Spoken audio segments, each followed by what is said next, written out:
dirions-nous donc? Demeurerions-nous dans le péché afin que la grâce abonde? Loin de là.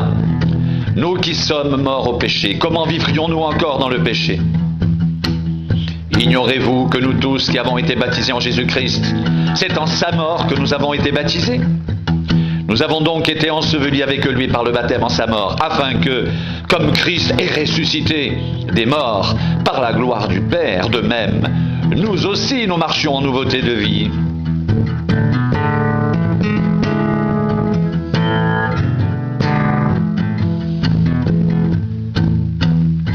En effet, si nous sommes devenus une même plante avec lui par la conformité à sa mort, nous le serons aussi par la conformité à sa résurrection, sachant que notre vieil homme a été crucifié avec lui, afin que le corps du péché soit réduit à l'impuissance, pour que nous ne soyons plus esclaves du péché, car celui qui est mort est libre du péché.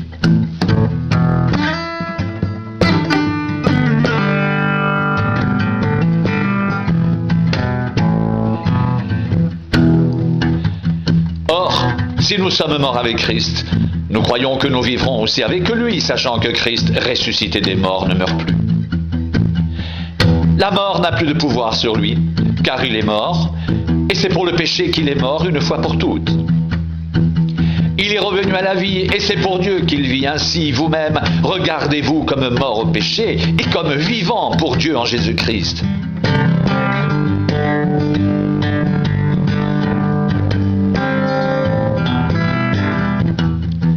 Que le péché ne règne donc point dans vos corps mortels, et n'obéissez pas à ses convoitises. Ne livrez pas vos membres au péché comme des instruments d'iniquité, mais donnez-vous vous-même à Dieu comme étant vivants de mort que vous étiez, et offrez à Dieu vos membres comme des instruments de justice, car le péché n'aura point de pouvoir sur vous, puisque vous êtes non sous la loi, mais sous la grâce.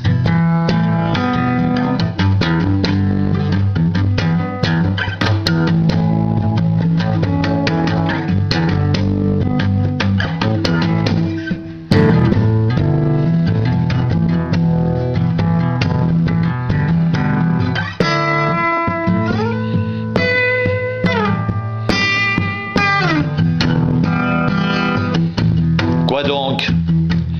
Pécherions-nous parce que nous sommes non sous la loi mais sous la grâce? Loin de là. Ne savez-vous pas qu'en vous livrant à quelqu'un comme esclave pour lui obéir, vous êtes esclave de celui à qui vous obéissez, soit du péché qui conduit à la mort, soit de l'obéissance qui conduit à la justice?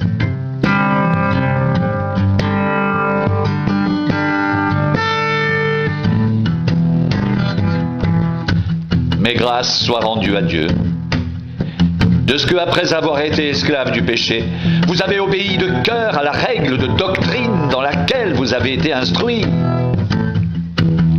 Ayant été affranchis du péché, vous êtes devenus esclaves de la justice.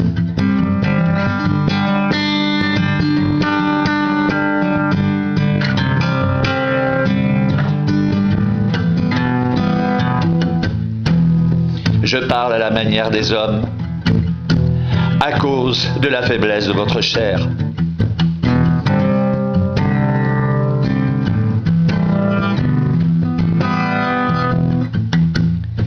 De même donc que vous avez livré vos membres comme esclaves à l'impureté et à l'iniquité pour arriver à l'iniquité.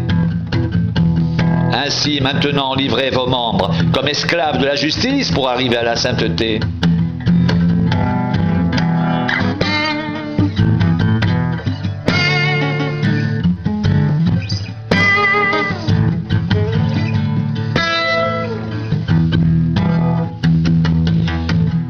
Car lorsque vous étiez esclaves du péché, vous étiez libres à l'égard de la justice.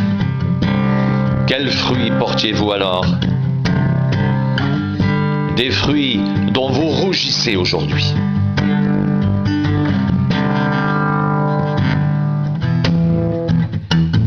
Car la fin de ces choses, c'est la mort.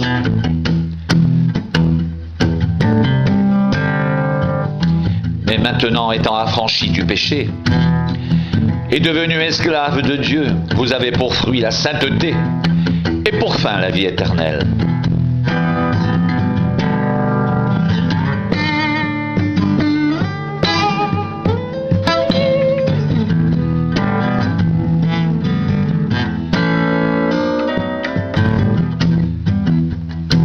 Car le salaire du péché, c'est la mort.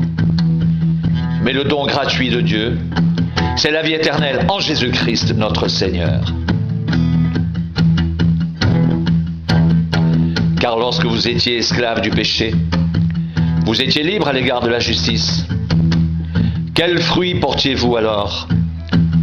Des fruits dont vous rougissez aujourd'hui.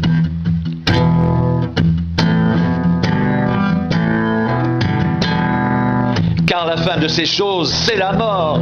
Mais maintenant, étant affranchi du péché et devenu esclave de Dieu, vous avez pour fruit la sainteté et pour fin la vie éternelle. Car le salaire du péché, c'est la mort, mais le don gratuit de Dieu, c'est la vie éternelle en Jésus-Christ notre Seigneur.